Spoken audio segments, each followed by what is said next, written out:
सुप्रभात बच्चों। आज सप्तम वर्ग को संस्कृत पढ़ाने जा रहे हैं।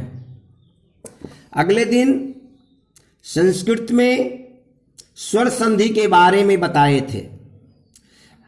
आज व्यंजन संधि की परिभाषा एवं उसके कुछ प्रमुख नियम को बताने जा रहे हैं। उदाहरण सहित उसे आप लोग समझेंगे। स्वर या व्यंजन वर्णों के कारण व्यंजन वर्ण में जो परिवर्तन होता है उसे व्यंजन संधि कहते हैं। इसके प्रमुख नियम इस प्रकार हैं। जैसे है पहला उसका नियम झलांग जसोंते, इसे कहते हैं। इसकी परिभाषा इस प्रकार है। यदि वर्ग के प्रथम वर्ण के बाद किसी वर्ग का तृतीय चतुर्थ वर्ण रहे या य व र ल रहे या कोई स्वर वर्ण रहे तो प्रथम वर्ण का उसी वर्ग का तृतीय वर्ण हो जाता है। जैसे उदाहरण के लिए दिग्जोर गजह बराबर दिग्गजह। इसमें देखिए क्या हुआ। इसमें क का ग हो गया, प्रथम वर्ण का तृतीय वर्ण हो गया। फिर उसी प्रकार है दूसरा जगत जोरी सह बराबर जगदीशह। यहां तवर्ग का पहला वर्ण त है तो वह बदलकर तीसरा वर्ण द में बदल जाता है। ठीक उसी प्रकार अपजोर जम, इसमें बराबर अबजम। इसमें प जो पवर्ग का पहला वर्ण प है उसका तीसरा वर्ण ब में बदल जाता है। दूसरा समह सुटी, यदि सम के बाद क्री धातु से निष्पन्न कोई शब्द हो तो मो का अनुस्वार हो जाता है एवं दंत स का आगमन हो जाता है। उदाहरण के लिए समजोर कारह बराबर संस्कारह।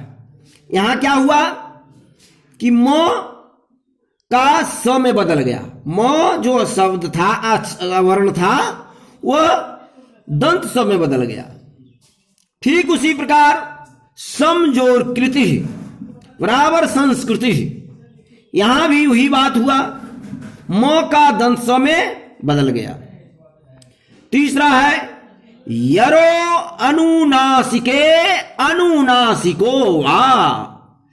यह इसकी परिभाषा इस प्रकार है। यदि वर्ग के प्रथम वर्ण के बाद पंचम वर्ण आए तो प्रथम वर्ग के स्थान पर उसी वर्ग का तृतीय या पंचम वर्ण हो जाता है।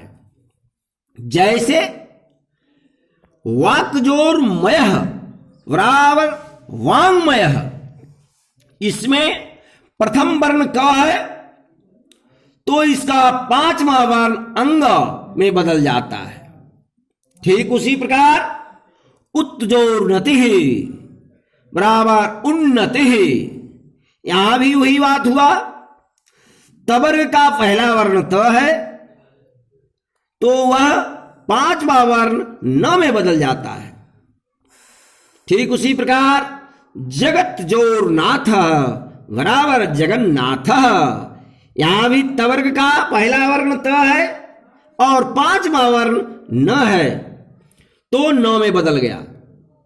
चौथा वा पदांतस्य, इसकी परिभाषा इस प्रकार है। इसका नियम यदि मो के बाद कोई स्पर्श वर्ण आए तो मो का अनुस्वार हो जाता है या वाद वाले वर्ण का पंचम वर्ण हो जाता है।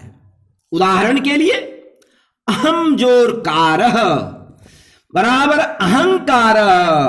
यहां मोह है, मोह को बदलकर अनुस्वार में बदल दिया गया है, यह नियम है। जैसे समजोर गमः बराबर संगमः, यहां भी मोह अनुस्वार में बदल गया है।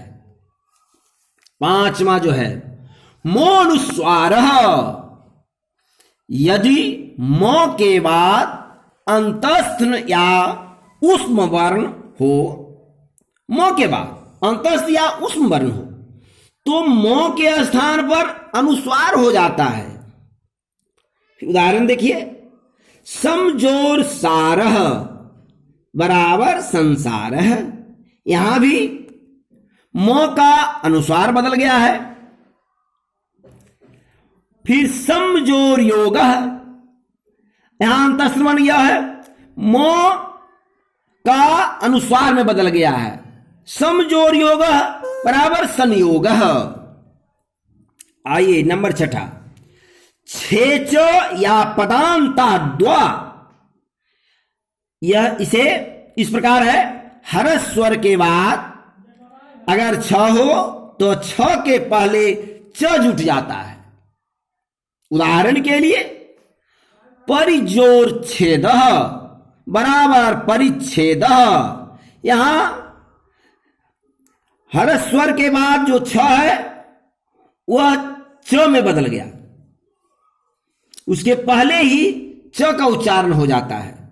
जैसे साला जोर छादनम, तो ये जुटने के बाद क्या हो जाता है, साला छादनम, यहां छ के पहले च जुट जाता है।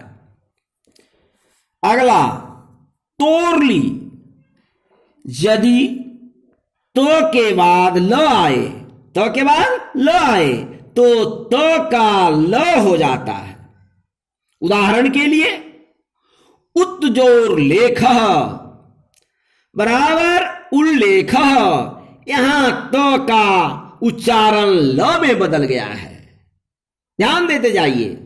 उत्जोर लास बराबर उल्लास, यहां भी तो का ल में परिवर्तन हो गया है। महत जोर लोक बराबर महल लोक, यहां भी तो का उच्चारण ल में बदल गया है। और इस प्रकार व्यंजन संधि के जो नियम है उसमें बहुत सारे उदाहरण हैं। इसे मैं आप लोग को याद करके इसे बनाने के लिए भी दूंगा। इसे आप लोग याद कर जाएं तो बहुत अच्छा रहे, ये हर क्लास में काम देगा और बहुत उपयोगी है।